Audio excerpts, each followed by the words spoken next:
8-10 दिन से चुनाव प्रचार चल रहा है, आपकी उपस्थिति कहीं नहीं है, क्या कैंडिडेट ने आपको बुलाया नहीं या क्या वजह क्या है? क्या?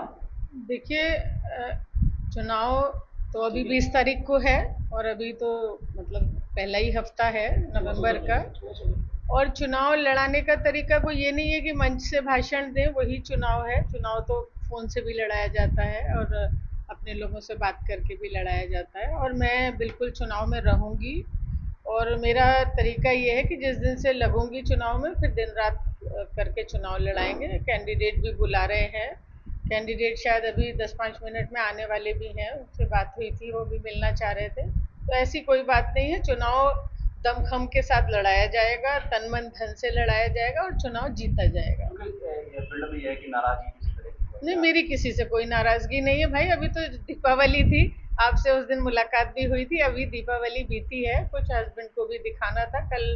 अब मुझे दिल्ली भी जाना पड़ा और आज मैं यहाँ आई गई हूँ। और बिल्कुल चुनाव में रहेंगे और बहुत मजबूती के साथ चुनाव लड़ाएंगे। आप ही के एक नजदीकी हैं अब्दुल गनी, उनका जी। वीडियो वायरल है। जी। जमीन कब्जाने का आरोप लग रहा है, एफआईआर भी हो गई है, अरेस्ट जी। भी हुई है। जी। क्या कहेंगे उस सफाई में? देखिए, पहली बात तो ये है, जमीन का मामला तो देखो मुझे कुछ मालूम नहीं है। ये तो पेपर देखने के बाद ही, दोनों पक्ष के पेपर देखने के बाद ही, ये तो एक लीगल चीज है और एक मतलब उसमें जो भी होगा वो उसके बारे में मुझे बहुत जानकारी नहीं है। लेकिन गनी बिल्कुल पार्टी का भी कार्यकर्ता है, मेरा भी कार्यकर्ता है, इसमें भी कोई दो राय नहीं है।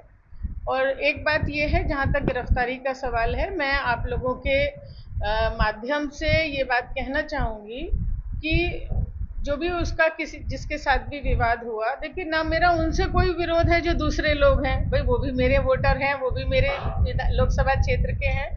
मेरी उनसे कोई नाराजगी दुश्मनी कुछ नहीं है। लेकिन जब कोई छोटा मोटा मैटर होता है या कोई भी बात होती है तो जो जिम्मेदार व्यक्ति है उसकी जिम्मेदारी है कि अपने कार्यकर्ता की बात को सुने और उसकी मदद करने की कोशिश करे। तो उसमें मुझे ये नहीं है कि जो भी जिस भी स्तर की झगड़ा हुआ था उस स्तर पे अगर तहरीर मतलब उस स्तर पे अगर एफआईआर लिखी जाती तो मुझे कोई एतराज नहीं था। लेकिन एफआईआर 307 में लिखी गई है, वो खुद थाने में गया है अपनी बात बताने के लिए, अपनी परेशानी बताने के लिए, और उसको वहीं हिरासत में बिठा लिया गया। उसके ऊपर 307 की मतलब धारा लगी उसके ऊपर, जबकि 307 का कोई मुकदमा ही नहीं है। भाई ठीक है, मेडिकल नहीं है, मेडिकल क्या क्या होती है, 323 होती है, क्या होती है, 323 का मेडिकल है, 307 की उस पर धारा लग रही है। तो जो ये रवैया है इस वक्त, और खास तौर से जो भोजपुर थाना के जो थाना अध्यक्ष हैं, उनकी बहुत लोग मुझे फोन करते रहते हैं। मैं जनप्रतिनिधि हूँ, जाहिर सी बात है लोग मुझे अप्रोच करेंगे, तो बहुत वहाँ की शिकायतें आती रहती हैं बहुत।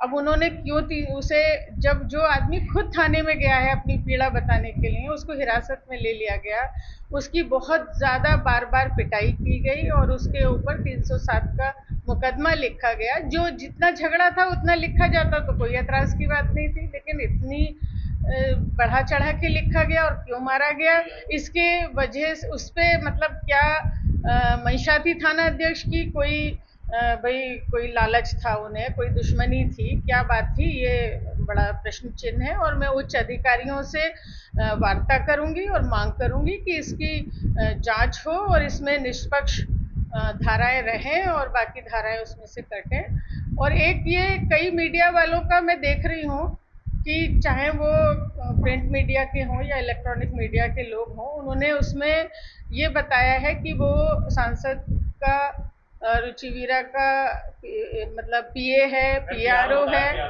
पीए भी बताया है और पीआरओ भी बताया। किस आधार पे बताया है, किस आधार पे बताया है, मैं जानना चाहूंगी। कोई लेटर दिखाएं, कोई चीज दिखाएं। हजारों कार्यकर्ता होते हैं, उसका मतलब ये नहीं है कि वो पीए हो या पीआरओ हो। मैं अपने वकीलों से इस बारे में मशवरा करूंगी, मैं इसीलिए यहाँ पे आई हूँ। और जो भी कानूनन कार्रवाई होगी शासन से, प्रशासन से मांग करूंगी। मेरी छवि को धूमिल करने का कुछ चैनलों ने, कुछ लोगों ने, चाहे वो संवाददाता हो चाहे संपादक हो, मेरी छवि को धूमिल करने की कोशिश की है।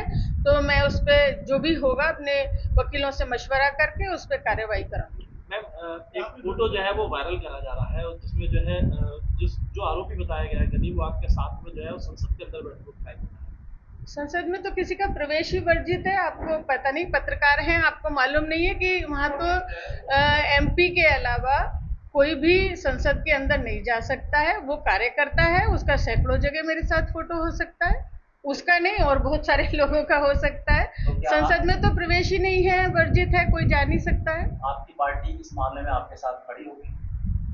तो मेरे साथ क्या मतलब, मैंने कौन सा जुर्म किया है? जमीन का मामला है ना, इसलिए जाने का मामला है। मैंने आपको क्या बताया कि वो तो कागज बताएंगे, किसके कागज सही हैं, किसके गलत है। मैंने कोई कागज देखे हैं, किसका बैनामा है, किसका कब्जा है, किसका क्या है, उससे मेरा कोई लेना देना नहीं है इस बात से। जब मैंने पेपर नहीं देखे तो मैं क्या बता सकती हूँ। और पार्टी के साथ खड़े होने की बात कहाँ से आ गई कि भाई मैं कोई गुनाहगार हूँ? क्या है, मैं मेरे कार्यकर्ता हैं और मेरे साथ ना वो कोई अपराधी है, भाई कोई उसका क्रिमिनल हिस्ट्री नहीं है, कुछ नहीं है। और दूसरी बात ये, जो ये पीआरओ और पीए वाला मामला जिन भी चैनलों ने चलाया है, मैं पूरी तरीके से उस पर अपना मानहानि का दावा करूँ।